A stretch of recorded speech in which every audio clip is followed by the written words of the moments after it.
Coming up on 2020 on ID, a vibrant co-ed disappears in the night. Just never can imagine something like this happening to such a beautiful person. There were no eyewitnesses. There was no confession. But there were cameras. You can see him looking into the store and watching what she's doing. She was totally unaware. The last moments of a young woman's life caught on tape. You get excited because you had a video which showed somebody pulling the body out of the car. Oh God, please don't let this be her. But does the video tell the whole story? There was this hour and a half in time where we don't know what happened. And what was this man doing that night? I seen her in the back seat. I seen her eyes were open. Police search for answers while a family comes to grips with the truth. Evil crossed Melanie's path that night. Murder caught on tape. Welcome to 2020 on ID. I'm John Quinones. We live in an age where cameras capture practically everything in our lives. They protect our homes and our shops, our cars and our streets, but they can't always protect us. For the family of 19-year-old Melanie Goodwin, cameras would prove a blessing and a curse. As Jim Avila first reported in 2009, they had played a vital role in Melanie's brief life. Now, they would provide vivid clues to her death. Knock, knock. Who's there? Interrupting Cal. Interrupting no. Melanie Goodwin lived nearly all of her 19 years in front of the camera, a born actress in a Shakespearean tragedy. Her mother, Peggy. When she was a little girl, like 2, she'd be making faces in front of the mirror and just entertain herself for hours. So we started her in voice lessons and theater classes when she was about 3rd grade. Growing up in Arlington, Texas, her best friend, Demaya Pridgeon, was always there to help her practice. We lived across the street from each other for many, many, many, many years. And as kids, we loved to play. We had great imaginations. We would make stuff. We would go, in the backyard and play hide and go seek. I mean, just all kinds of things. Some of my best memories as a childhood, all of my best memories as a childhood were with Mel and her family. She's up for it. All right, I have to. Ooh, Was she always an actress? Yes, always loved to sing and dance and to laugh.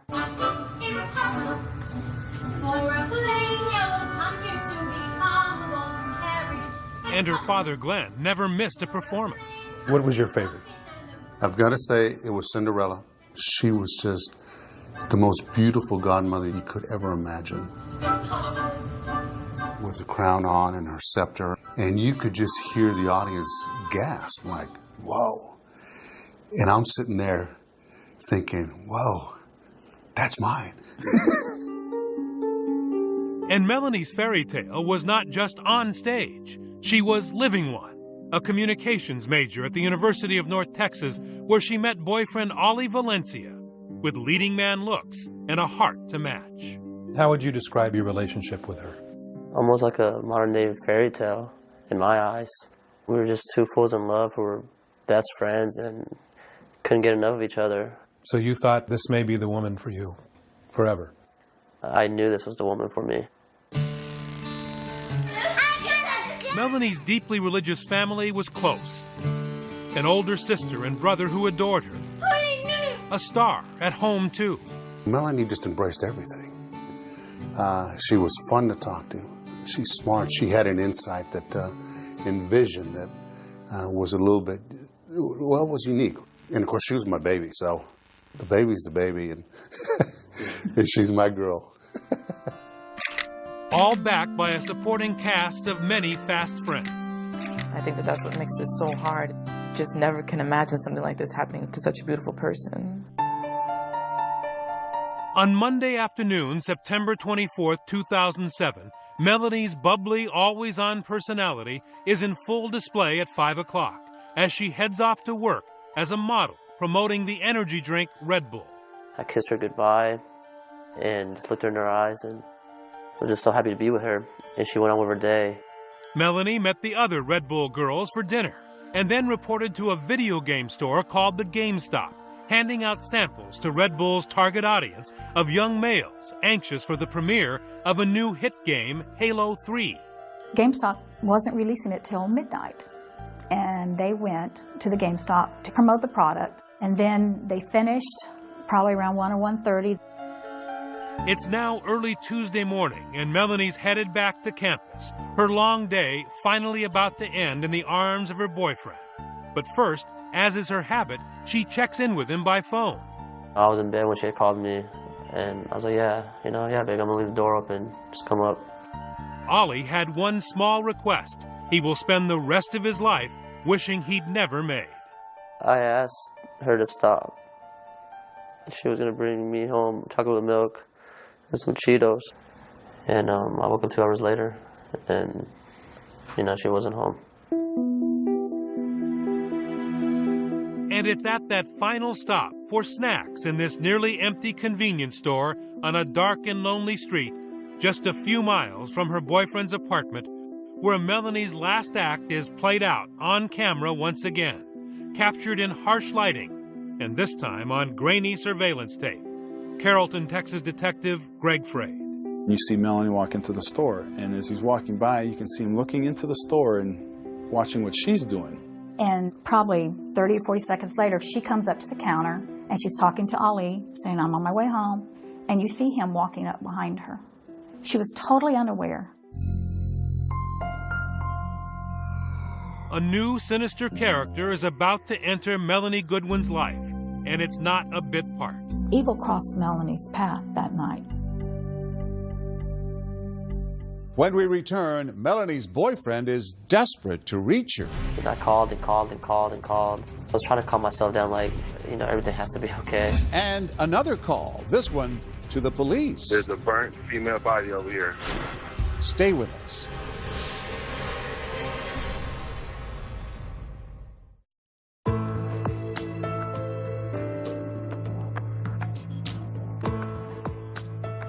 It was after 1 in the morning when vibrant college student Melanie Goodwin stopped at a convenience store. She planned to pick up some snacks for her boyfriend and then meet him back at his place. But she never arrived. Hours later, Texas authorities are on the verge of making a gruesome discovery. Once again, here's Jim Avila.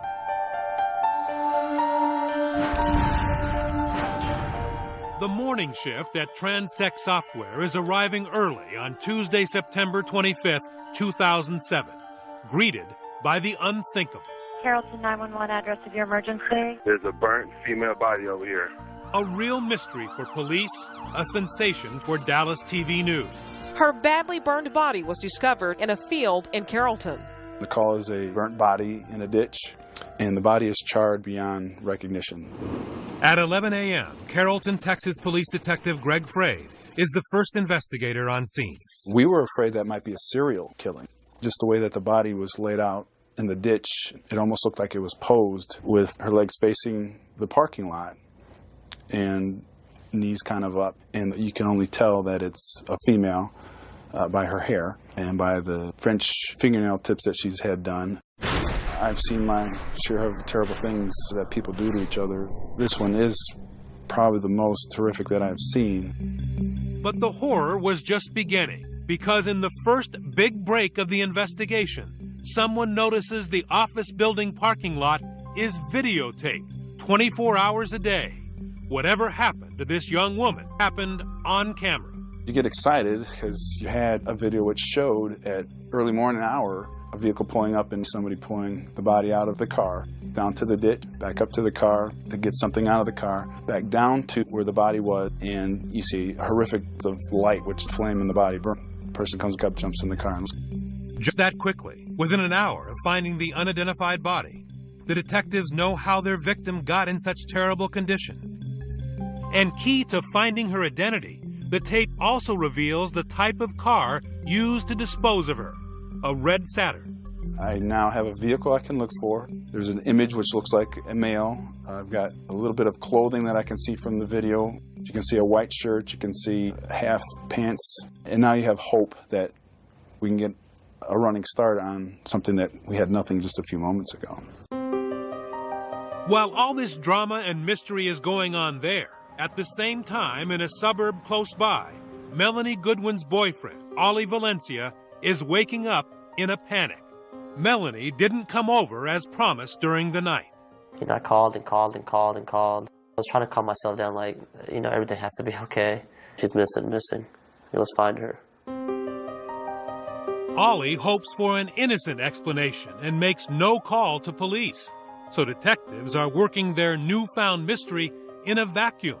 They had no missing persons report, nothing that could help them put a name to their badly burned Jane Doe. You go back to who that person could be. The first is the usual suspects, like a homeless person, prostitute, someone who's into criminal activity, and you try and build it from there. I'm code 6 at Morse Island. But then a second break when investigators discover the grunt work of routine patrol. The night Melanie disappeared, a beat cop had noticed something out of place. Officer Otis Q had found a suspicious vehicle not far from the scene. It was a red Saturn parked oddly alone in a corner of an apartment complex. I walked up to it, and one of the first things I noticed that really kind of threw a curveball at me was I kind of detected the odor of gasoline coming from the inside of the vehicle, and there was a gas can sitting on the driver's seat. He didn't know it at the time, but Officer Q's curiosity had developed a huge lead. Authorities now have the license number and description of a red Saturn, seen with a gas can in it. A red flag that points Detective Fraid and his colleagues to the owner of the car in the video, and more importantly, to an address. Running the plate, I came back to the Goodwins out of Arlington, so we decided we need to go over there. That's where our suspect was. Because the car is registered to the father. Yes. And in your mindset at this point, you think this may be the bad guy.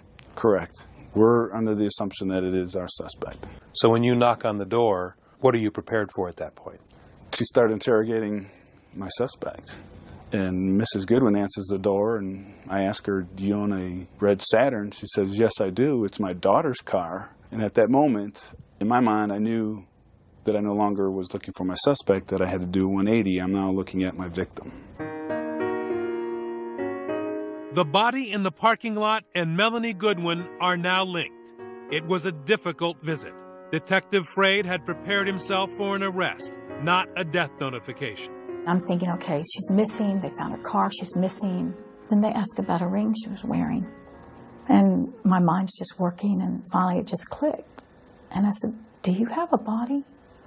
And Detective Fraid just put his head down and said yes. It's difficult for me to say that it's Melanie because the body is so badly burnt that I couldn't say for sure that that was her. And then they asked if I had a picture of her. And I went back to the bedroom, and I got a picture, and I got on my knees, and I said, oh God, please don't let this be her. Don't let something happen to her. It was a surprise gut blow to Melanie's mom. But Peggy Goodwin is a trained software programmer. And through her tears on her home PC, she actually gathers herself enough to help police close in on where her daughter may have been last seen alive. I went into this business mode trying to find my daughter, and it wasn't that I wasn't feeling anything or scared or upset or collapsing and crying, but I knew I had access to all the information they needed to find Melanie. She called Melanie's boyfriend at college to see when the last time he had spoken to her. I could tell she was worried by the way she was talking to me, saying, if I had seen Melanie, when was the last time I talked to Melanie? What do I know? Ollie tells Melanie's mom she had not shown up at his house as planned. And at 4 o'clock in the afternoon, Detective Fraid sends a fellow investigator to question the young man, who they approach as a possible suspect. Detectives have him take off his shirt to check for signs of a struggle. None. And his alibi that he was with roommates all night checks out. Plus, cell records show he was talking to Melanie by phone until she disappeared. Finally, as police interviewed him, he just did not fit the crime. He's the all-American boy, former wrestler, does well in school, never been in trouble, doesn't have that profile. That helped us in clearing him rather quickly. But it takes a while for the stunned Ollie to realize Melanie is not just a missing person, and there was not an innocent explanation, as he had hoped, for her disappearance. I asked the officer, so is there a good chance we're going to find her? And that's when he was like, son, you know, she's passed away. And after that, it just, I was just taken out of this world. It was Ollie who led police to her last stop before disappearing. Feeling terrible about his innocent request for a post-midnight snack with his girlfriend, he pointed them to the convenience store where Melanie made her final call.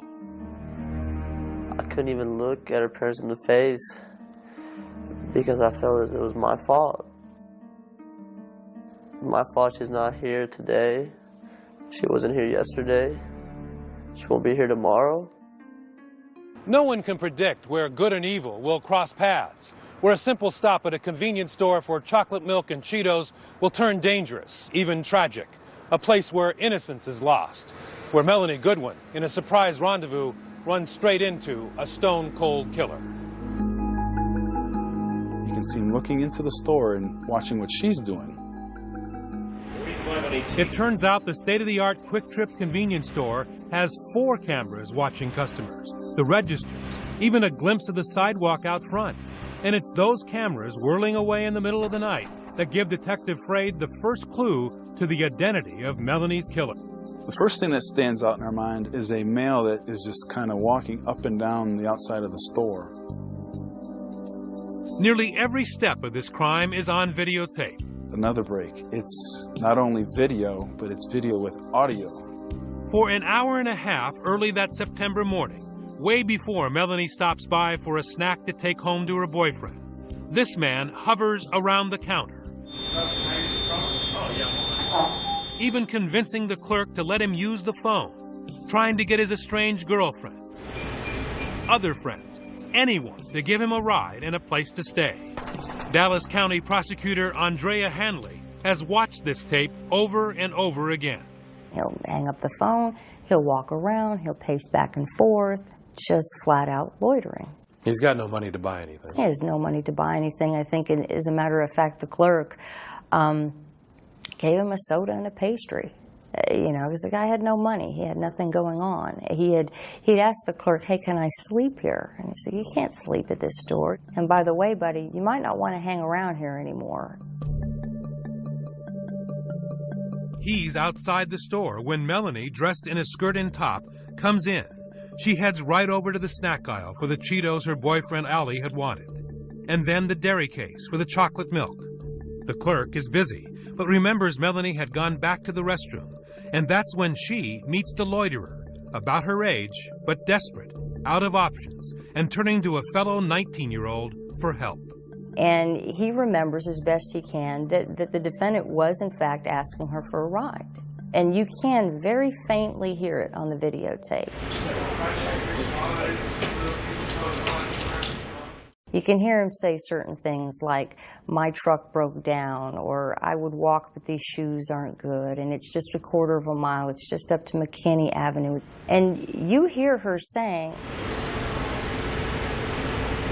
she wasn't a naive girl, you know, and she knew that that's not the thing to do. Melanie then walks away, and the vagrant walks out of the store. She then heads for the checkout and gets on her cell phone for the final time to tell Ollie she is on the way home.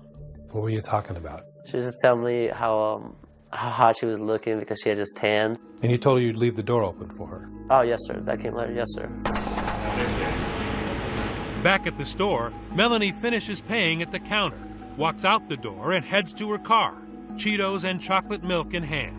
And that's when you see the defendant loop around. And is there any videotape outside the store? Do you see them? No. That's the mystery. There are certain angles where you can see what looks to be the headlights of her car backing out to leave the store, but we don't know exactly what happened out there. Police quickly discover from phone records at the Quick Trip who the loiterer had been calling on the phone. And within 24 hours of finding the body, they finally had a name to go with the face on the tape. Police issue an arrest warrant for this man, Ernesto Reyes, in the murder of UNT student Melanie Goodwin. A search warrant is issued and police began looking for their suspect, Ernesto Reyes, already knowing he has no place to hide. He's been kicked out of his house. His longtime girlfriend, who stood by him through all his failures and excuse-making, has finally said, look, I'm fed up with it. You know, I'm through with you also. With police closing in, Ernesto Reyes flees to Mexico, where he's picked up by U.S. Marshals 2 weeks later. Everybody was euphoric and called us all excited. You hear, they got him, they got him. And we were relieved they got him, but our euphoria was very short-lived. We still don't have our baby girl. When we return, Ernesto Reyes tells his side of the story. I asked for a ride, and she said to me, where are you going? And I told her, to my friend's house. And could there be another man involved? I remember she had a skirt on. Who really murdered Melanie Goodwin? Stay with us.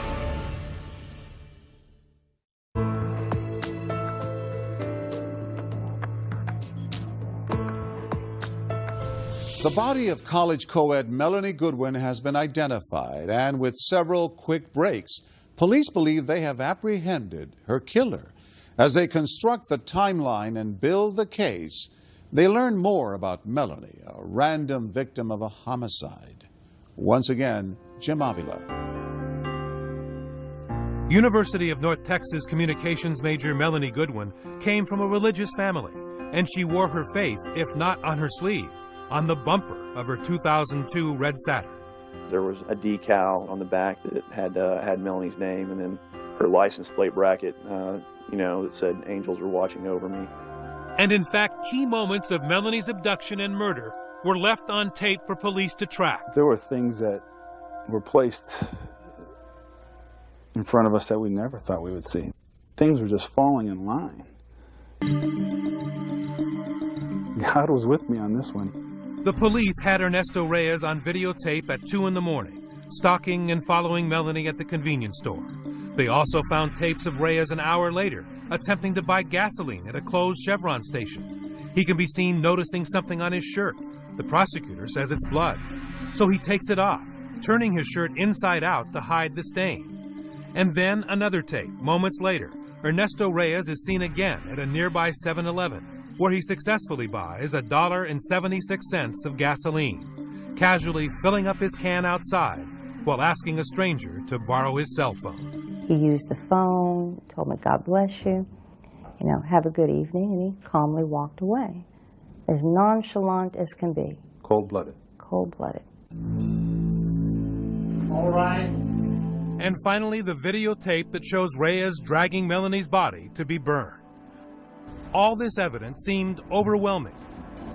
But when it came to trial, a year and a half after Melanie Goodwin was brutally murdered, Ernesto Reyes' defense attorneys were quick to point out there were 90 key minutes not recorded between the time Ernesto followed her out of the store and when he is shown blowing her up, when perhaps those angels who were watching over Melanie blinked. There were no eyewitnesses. There was no confession. There was this hour and a half in time where we don't know what happened. Veteran Dallas lawyers Danny Clancy and Brett Martin knew they had a difficult task in creating reasonable doubt for the jury. These horrific photographs that we've seen, the video that we've seen, yes, it's evidence, but ultimately you have to make a decision whether or not the state's proven beyond a reasonable doubt that this man and no other is responsible for her death. And those 90 minutes that were not on tape gave Ernesto Reyes just enough room to tell his version of what happened to Melanie to a Spanish-language television network. No, I'm not a killer. I've never been a killer. I've never wanted to be a killer. I was just there at the wrong place, hanging with the wrong people. This is the man Ernesto Reyes accuses of being the wrong people. Mr. Young, you're currently under indictment for the felony offense of tampering with physical evidence. His name is Donovan Young. He admits that Ernesto showed up at his apartment about 3 a.m. the night Melanie Goodwin was murdered, took him down to the parking lot, and showed him her body in the back seat of her red Saturn. It's a two-door car, so they got like the little triangle window. I looked through there, and that's when I seen her in the back seat. Do you remember anything about her undergarments, her underwear? I remember she had a skirt on. I'm not sure what top or anything like that. I think her underwear were slightly pulled down. And were you able to see anything about her face? I seen her eyes were open. When I looked in the back seat, he said he killed someone that looked like a dead person. Donovan Young, a convicted drug user with a shady reputation and Ernesto's friend, was a man in serious need of a moral compass, because not only did Young not call police that night, he helped Reyes get rid of Melanie's body. He said he needed some gas. He said he needed a few dollars. I said, I don't have any, but I do have a few dollars. And with that, Young says he gave Reyes money and a gas can, and then walked back into his apartment and went to sleep. Why in the world did you not walk inside, pick up the phone, and call the police? I still think about that to this day. I actually wish I could go back in time and do that, because that's something I do regret. Donovan Young's cold-hearted response left a huge opening for Reyes and his attorneys. And Reyes saw this unsympathetic character as his way out. He told his story to a Spanish-language television network. I'm innocent. Soy inocente. I am innocent. I am innocent. And the person who did it is outside laughing about me. Fearing a blistering cross-examination, Ernesto's attorneys did not allow him to testify in front of the jury. Instead, they played the TV interview in court to let Ernesto tell his tale without a prosecutor to challenge him directly.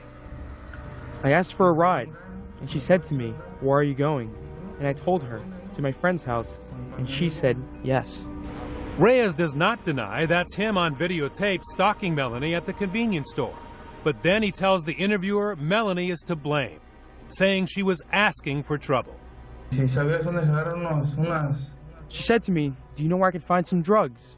I asked what kind, and she said, "Whatever I can get." In the interview played out in court, Reyes then claims he had her drive to Donovan Young's apartment, where he got in the back seat while Melanie and Donovan sat in the front seat sharing marijuana and pills. Then I don't know what happened, the fight. I didn't know if he was hitting her or messing with her. Then I started getting scared. You could see that she was not okay, and then I asked what happened. And then when I said I'm going to leave, this guy pulled a gun on me, a black pistol. I'm not guilty. This guy's the one who killed her. It was very difficult for me to sit there and to listen to that. I always had the confidence that as the trial unfolded, that they would see the kind of Melanie that everybody that met Melanie saw. For them to imply that she would just go in and pick up somebody, it's so absurd, and it hurts so bad that they would even have the nerve to imply that about my daughter. The anger I had was like a mother bear with her claws out, and it took a lot to calm me down. After that day, I was shivering. I was so angry because Melanie just would never do that. None of my kids would. The pain and anger the Goodwins felt would not end soon. In that TV interview, Ernesto Reyes admits disposing of Melanie's body. After all, he was seen on videotape carrying her corpse and then setting it on fire. But the jury hears him claim that Donovan Young forced him to do the dirty work. I said, God help me. What am I going to do? Maybe he's going to kill me. So I bought the gasoline. And we went to the white warehouse. And then he said to me, put the gasoline on her. I said to him, no. And he told me, laughing, you do it. So I did it. And buried in that TV interview is perhaps the only eyewitness, minute-by-minute account of how Melanie was killed. How did he kill her? Hitting her. Just hitting her. I believe choking her. Because when I was high on drugs, he was holding her, grabbing her. When we return, whose story would the jury believe? Ernesto Reyes or Donovan Young?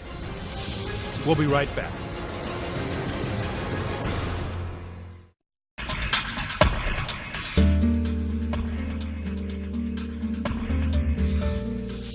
Beautiful and charismatic college student Melanie Goodwin has been killed, and one man, Ernesto Reyes, is on trial for her murder.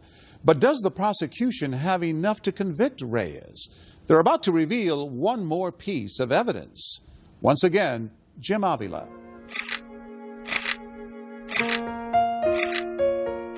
Snapshots of a 19-year-old student actress. The last looks at Melanie Goodwin. taken from her own digital camera, the one she carried in her car till the day she died. The pictures told the story of this young girl's life.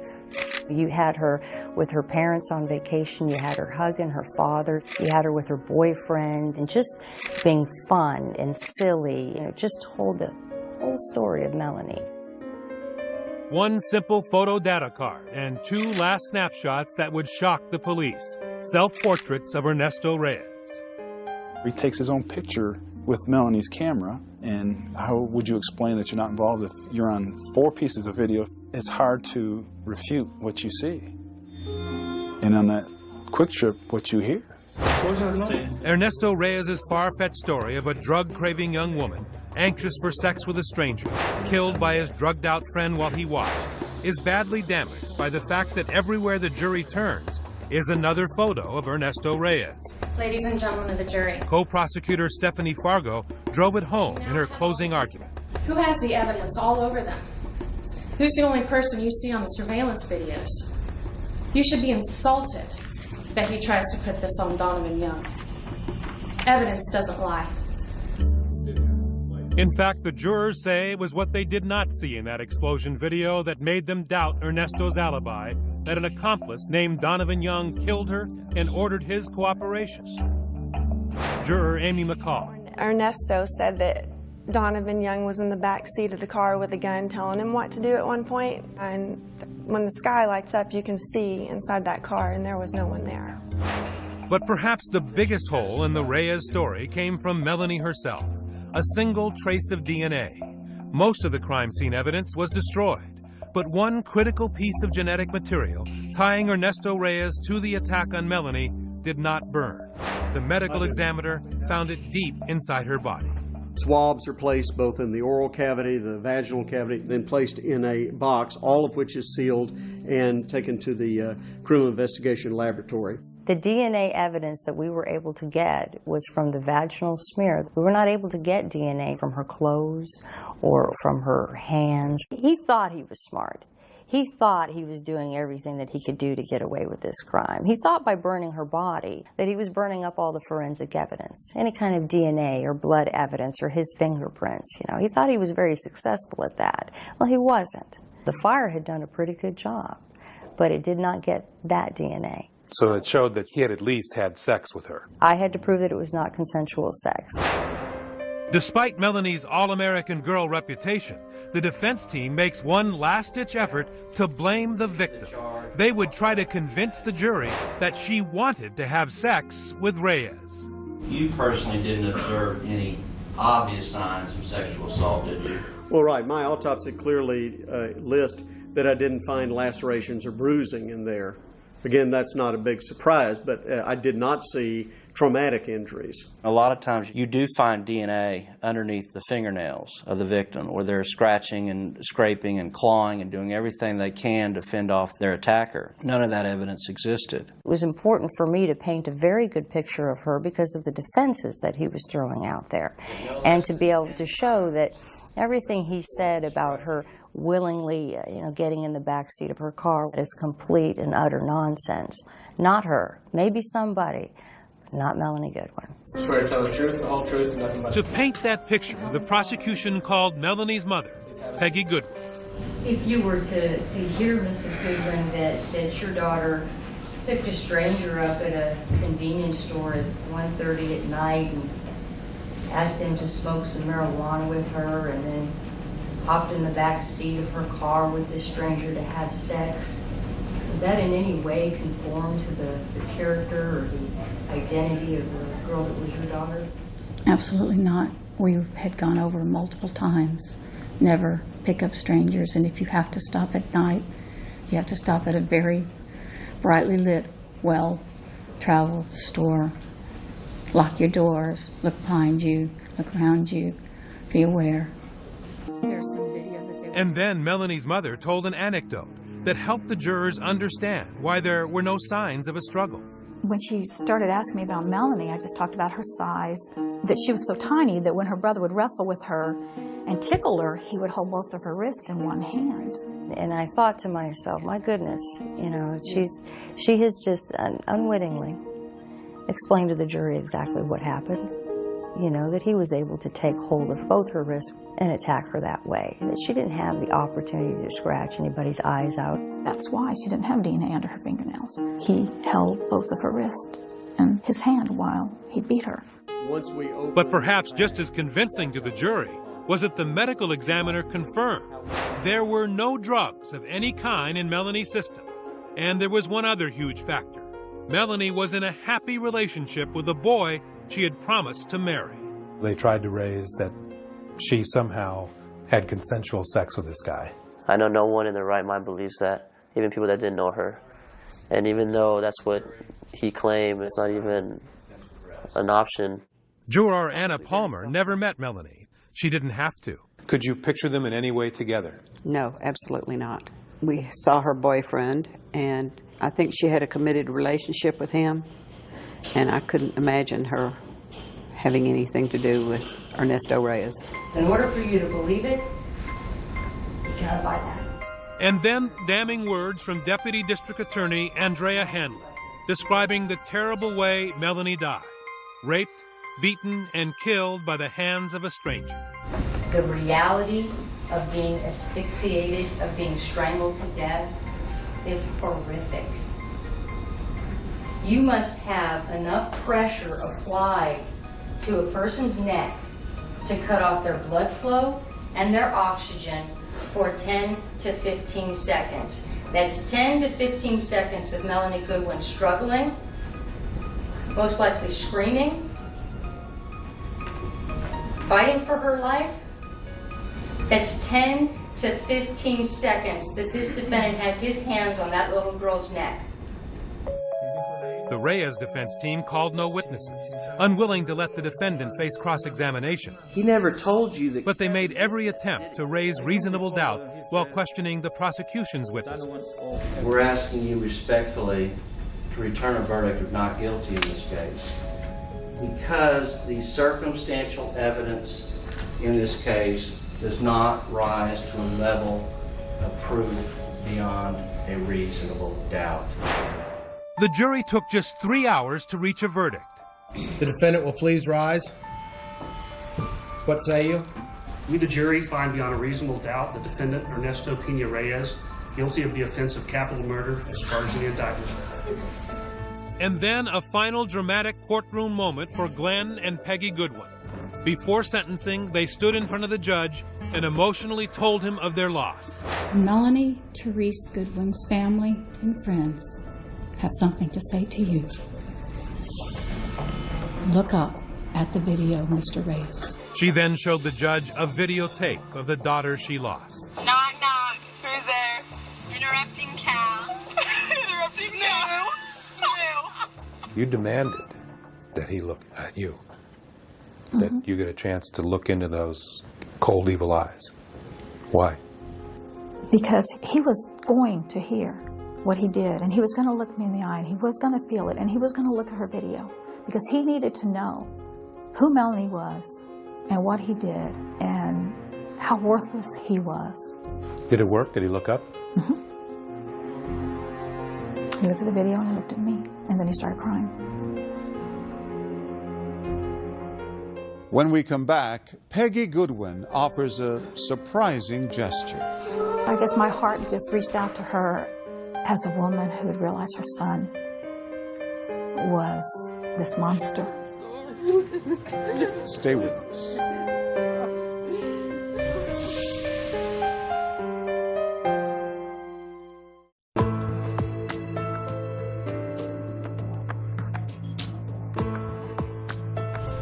Ernesto Reyes has been found guilty for the murder of college student Melanie Goodwin.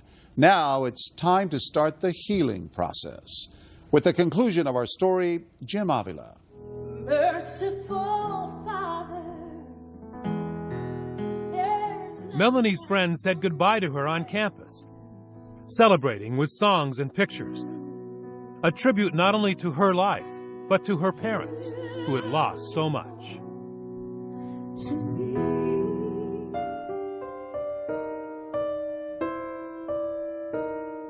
She's just in your mind 24/7. You want to always think about the good things, and I do, but it saddens you nonetheless. I pray about her every day, and it'll bring a tear to my eye. Bye. I love you. You grieve not only the loss of her, but the loss of your whole future. And we are trying to make good things happen, trying not to let the evil of this destroy us or our children. In fact, it was on the last day of the trial that the Goodwins' triumph over evil was on dramatic display. Reaching out to their killer's family, two mothers who lost two very different children in a surprising embrace.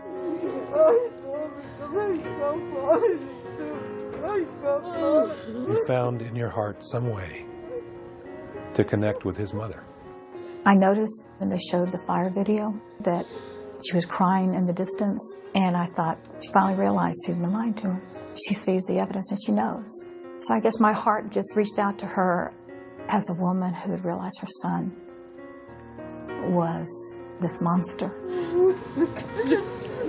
I'm sorry. And so we just walked over to him and we just hugged each other, and she kept saying she was sorry. And then Glenn spoke to her in Spanish. And I was just thanking her for feeling sorry for us. And then I told her that, I was sorry for her situation as well. Even hardened police veterans like Detective Greg Frade were moved by the grace of this rare scene. It was a very touching moment and another sign of how good the Goodwins are. They were named well. Goodwin is a good name for that family. They are very good people. Ernesto Reyes was sentenced to life in prison, but has never taken responsibility for Melanie's murder. Donovan Young was sentenced to 8 years for tampering with evidence. And young Ollie Valencia remains a friend of the family. It still hurts, and no matter what people tell me, I guess only time could heal, if ever.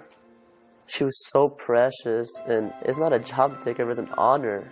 The fact that I was her boyfriend, protector, and then just to have her taken away, you feel guilty because you weren't there. I wasn't able to do my job. We will never meet again. And Melanie Goodwin's family started a scholarship fund for young actors in their daughter's name, hoping to keep her memory alive. In 19 years, she became an incredible young lady who touched a lot of people and made a very positive impact for a lot of people. We'll never know how big that impact would have grown and what a difference she would have made if given the opportunity.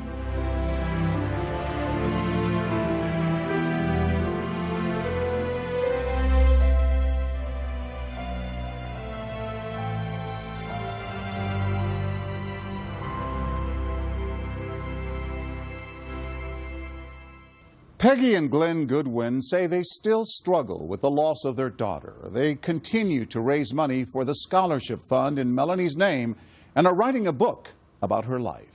As of 2014, Ernesto Reyes has exhausted his state appeal.